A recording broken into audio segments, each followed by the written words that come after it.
Ceci est un message pour toi, François Hollande. Ceci est un message pour tous les habitants de la France. In a Parisian accent, a French jihadi delivers a message to his compatriots.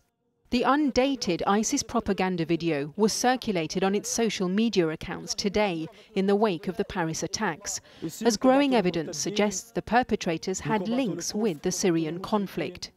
France is very much seen as sort of at the heart of the sort of crusader community that's fighting against the Muslim world.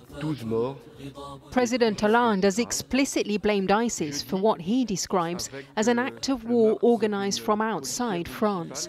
But the networks behind the attackers may be far more complicated.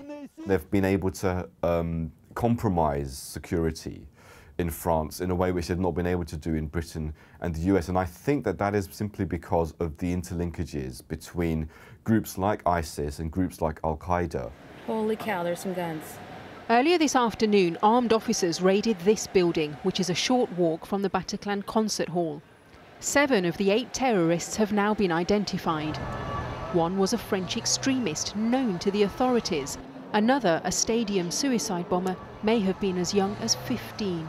How did they plan their attacks without alerting the security services? One theory is that they travelled from outside the country. It's reported 2 attackers may have left their version of a calling card, an Egyptian passport found on one body, and near the other a Syrian passport, which a Greek minister said was used to pass through the Greek island of Leros in October. To have a person with a French passport being involved in this kind of attack, this is kind of what the security agencies were expecting. If it turns out to be something completely different, something involved, or someone related to the influx of refugees, that could, almost lead to uncontrollable riots and attacks in European cities.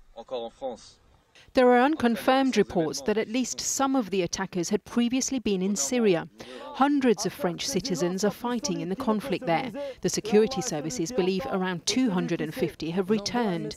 The Islamic State today released a statement claiming responsibility for the Paris attacks.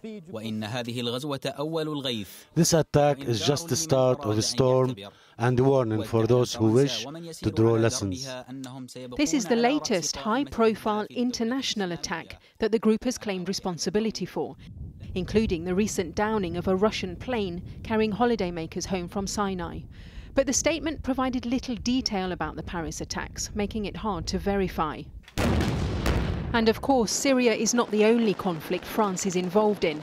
Its president has ordered attacks on Islamists in a number of its former colonies, including Mali, resulting in threats from other groups like Al-Qaeda in the Islamic Maghreb. French investigators will be looking at previous attacks for clues.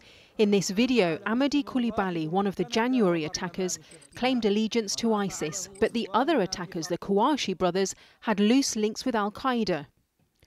With many of these networks already known to the authorities, investigators will be asking how they amassed their weapons and who supported them in planning their attacks.